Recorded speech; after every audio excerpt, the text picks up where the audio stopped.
But you know, when you get that conversation, when the night's finished, basically, it's the first sign that you should go home. When your friends say to you, "So what are you watching? You watching anything good?" "Oh, we tried that. Yeah, after 12 seasons, I'm like, oh, let's see." "What are you watching?" People always assume I'm watching Jewish shows. Mrs. Meisel's and Curb and Science. No. I love to watch Goyim. That's what we call you. No, and it's not a bad word, Shefala. It's not a bad word. It's how you use it. It's the same thing as Jew. It's how you use it. My neighbor the Jew, yes, we have all the holidays with them and celebrate with them. It's fun and delicious. Or, my neighbor the Jew blocks my driveway every morning. Not a nice way to use it. My neighbor built an entire deck. My neighbor the Goy built an entire deck on his own outside of his house, right from his kitchen. That's our way of saying shkaya, because no Jew is ever building his own deck outside of his kitchen. It's how you use it. I love to watch Goyim.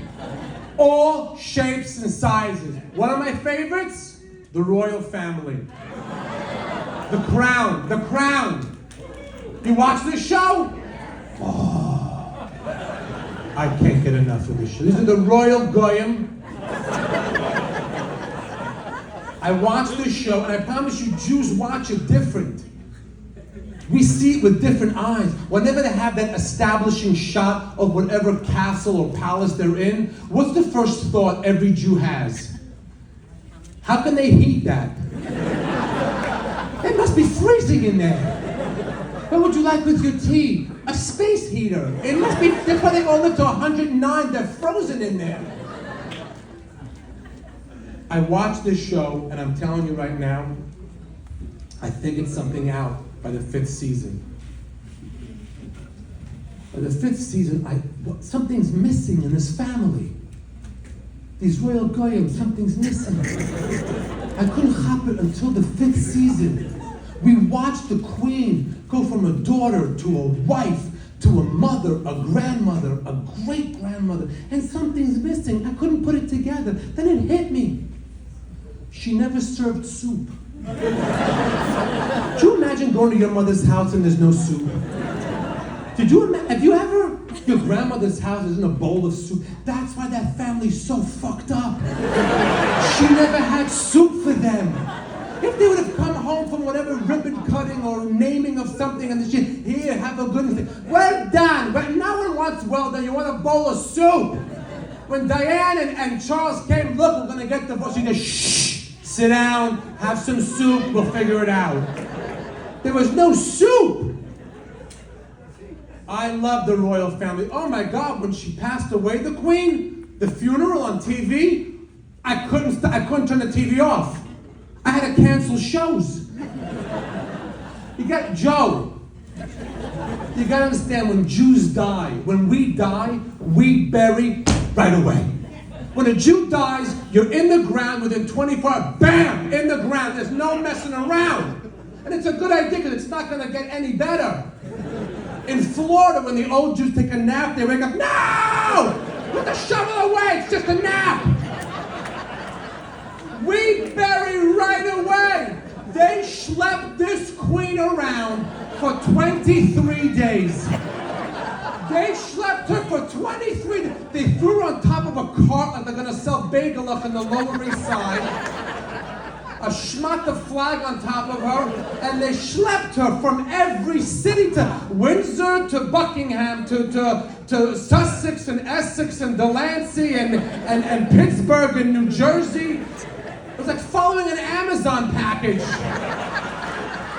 And the Jews are all asking, how did she die? I said, childbirth.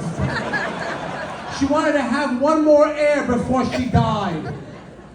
They schlepped her and the family's walking behind the cart, Bruegers. They were upset with each other. You see that family walking behind them? You can tell they all had that pre-funeral fights. They all went through her drawers to see what they can get. Whatever diamonds she had sitting around. You see that? Camilla hopped this big brooch over here.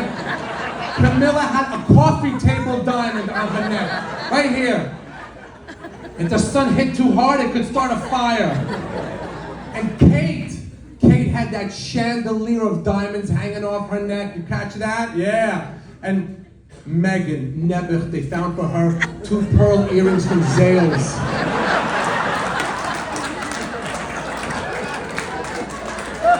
Walking with their husbands in uniform and they're going to war. Where are you going with the big letter opener? I love the royal goy, and then I also love swamp people. Have you seen this show? Oh.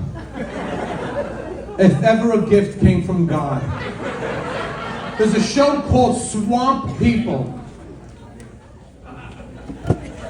These are goyim that live in a swamp. You see the show? Yeah, and they hunt the alligators or crocodiles or whatever behemoths are flying around down there. And there's 8 people in the cast, and if you put them all together, there's 1 full set of teeth. They speak in English, and you can't understand a word they're saying. Ain't gonna be the best man, ain't gonna be the liar. They were garbage in jambalaya. Gonna be this and burn a couple jambalaya, but my son gonna be there, gonna this mother girl, jambalaya. Never know jambalaya, but the man can't burn it around. The first season they had no captions. Second season they put the words, the captions, so you knew what they were saying. That we worked hard today, we caught the alligator, now we're gonna go pick up jambalaya. You know what jambalaya is? I had no idea. I thought it was his cousin from the other swamp. Jambalaya is this stew. It's a cholent. It's this. They eat this cholent that's full of everything in the world that's not kosher. Shrimp and eel and crab and lobster and the pig's tail and the pig's foot and the pig's neshama. The pig's and they're eating jambalaya. They're so happy. Jambalaya, jambalaya, jambalaya. No one on Fauda is this happy. I can watch this show for days. Days. The next show I love. American Pickers. Yes or no? Yes? Whoa. Why, if ever a Havana into the Goyim's head. There's a 2 Goyim that drive around America in states you've never heard of. Oh, Idaho. Missouri. Mississippi, Mrs. Tuchus, states you only hear of during an election. Yeah. The great state of Wyoming. There's an Indian word that means no Jew has ever lived here before. They drive around and they're looking for collectibles, antiques, vintage items, signage, old bicycle frames. Joe, if there's one word you learn here tonight, let it be dreck. They are looking for dreck. There's no other, am I spelling dreck? How do you, old bicycle frame, dreck. They get to the property of the house they're going into. They give you the whole what's going on. We're pulling into the property, the Johnson property here. It's 34 acres. Been in the family for 4 generations. And you see 2 barns full of dreck. And this dilapidated house that they live in. And as a Jew, your mind just stops right here. 34 acres, 4 generations. No one built rentals. a strip mall episode, healthcare something, put a church, the whole thing becomes tax deductible. Fourth generation, they have 2 barns and a verstink in a house. They go in the barn, and the guy out of the mud, pulls out a piece of dreck.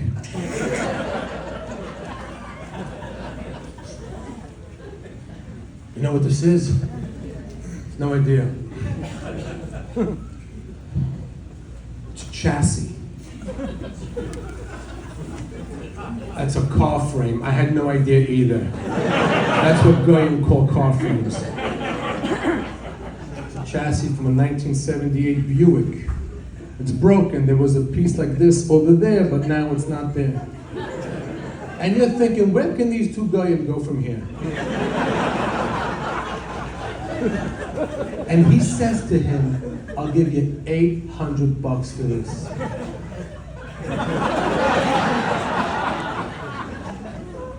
I'm unhinged at this point, but it gets better. The guy who 10 minutes ago did not know he had this piece of bread. What does he say? No. He says no! And they ask him, why can't you part with this? And he says, well, you know, my grandpa used to drive a Buick, and I think it's him coming down and telling me that he loves me. It's your grandfather coming down and saying, here's $800, you dumb guy. And that's how you use guy in a not nice way.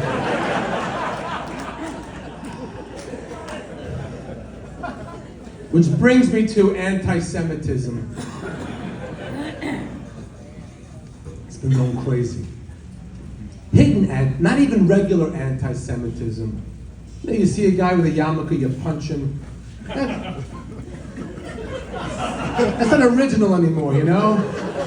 That's just old school. There's hidden anti-Semitism now. Hidden.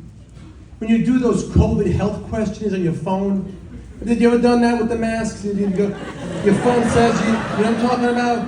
They ask you the COVID questions, you go, no, I accept, you go in. Has anybody ever read those questions? In the past 14 days, have you felt achy and sneezing and your nose a little running and a cough and your ears hurting and your back and your knee?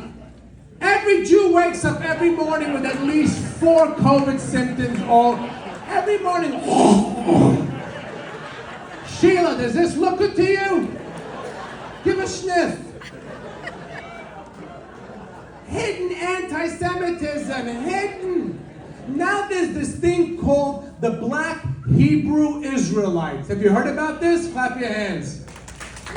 In New York, we have the Black Hebrew Israelites. These are guys standing on the street with yarmulkes and tzitzis, black guys going, we're the real Jews, we're the real Jews, we're the real... And if a guy with a yarmulke walks by and goes, you ain't nothing, we're the real Jews. Now, I have read the Torah a few times, and nowhere in there does it say to stand on the street and scream, you the real Jews. You want to be Jewish, produce a movie, start a hedge fund, take on an allergy, and right away everybody compares them to Nazis, right? They're like, they're not. No, Nazis were organized. Nazis had a purpose. They had leadership. This is a mob of men that could be easily distracted by a sale at Foot Locker.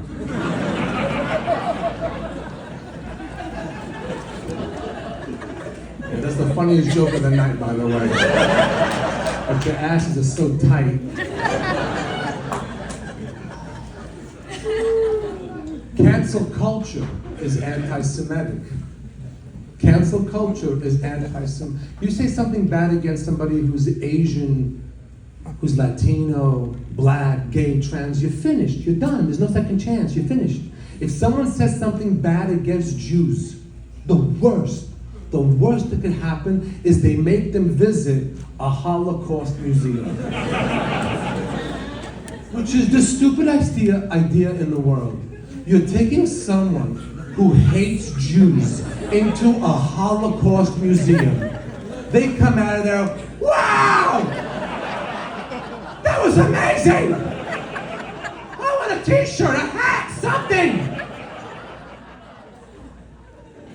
And why does the world hate us so much? I don't know why. Why? We're the most tolerant nation in the world. Right or wrong? Yes, Joe. What are you laughing? We're very tolerant. Don't. You're mixing. We're tough. I know what you. We're judging. We're very judgy, Joe. Joe, I promise you, everyone in this room today, I promise you, everyone here at one point has had this thought. Can you believe their entire holiday is looking for an egg in the backyard?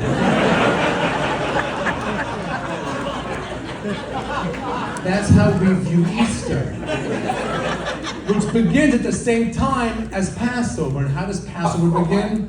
We're in our kitchen with the lights off, holding a wooden spoon, a feather, and a candle, looking for a piece of bread that we hid.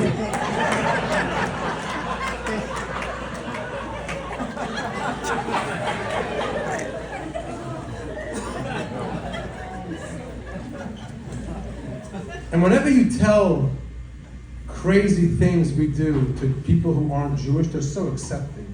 How accepting is Joe? Right? Every time you tell somebody who's not Jewish something we do that's not, wow, really? No way. Wait, so you swing the chicken over your head 3 times. Your sins go in the chicken dies, and your sins, it's genius. Is that how you do your taxes too? Exactly. And whenever you explain the crazy things we do to Jews who are not that religious, they can't handle it. Wait. What? But Mike, you gotta hear this. Wait, they tie dental floss around the neighborhood, and now his wife can push the baby stroller Friday night. It's a thing, Joe. And then there's things you just can't explain. There's things you just cannot explain. Like the Shabbos elevator.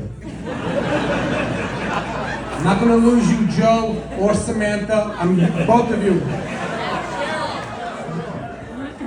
Rifki. Your new name is Rifki. There's a thing called the Shabbos elevator. It's an elevator that stops on every floor, Friday sundown to Saturday sundown. Whether you want it to or not, it stops on every floor, and no one can explain why. Ask any rabbi, why is there Shabbos? Because Jews can't work on the work. It's not the actual, it's not the work, it's when you're working, it's you're making a connection between, you can't make. No one can explain the Shabbos elevator. And I want to open up to you, because I think we've bonded. I believe the Shabbos elevator is what began World War II. You ready for this? Berlin, before the war, Friday night, Hitler and Goebbels walk into a building. They get in the elevator. What kind of an elevator is it? It's a Shabbos elevator. At first, Hitler was in a good mood. Goebbels, look at this. Someone had a practical joke. Und they have pressed all the buttons in the elevator. Nein, mein Führer. Sie des Summers to the Juden. Why would the Jews scratch all the buttons in the elevator? Because they keine schwachen Arbeiter auf den Shabbos. Wo ist der Arbeitsquatsch? Nein, mein Führer. Sie quatschen nicht der Arbeiter. Lass eine Connection machen von unseren Tieren rein mit ihrer umgeschriebenen Sirene um die Fieren. Wo sie keine Schmache. Wo der machen von der Kamera von der Häuser gekommen. By the time they hit the 39th floor, they were wrecked. Now, those of you that got that joke, shkaya. And those of you who maybe didn't like that joke, now you have what to complain about. Now you have what to complain about. Huh? Huh? Huh? Put your camera away. You little putz. Now you have what to complain about. But keep in mind, those of you that complain, it's because of you, Mashiach can't come. Messiah, Mashiach. He's here, he's in this room. You can feel him. You can feel Mashiach energy in this room. Mashiach is dying to go, yes, let's do it! Woo! Yeah! That's Mashiach energy, yes! But as soon as the show is over, it takes one yente, one Karen. It takes one yente to get up and... Just so you know, I'm not a big fan of comedy to begin with. That whole thing he did in the elevator with Hitler and gimbals, he didn't need to. And that's when Mashiach says, I can't. So make sure you're always bringing Mashiach energy and not preventing it. Thank you all very, very much for coming out tonight.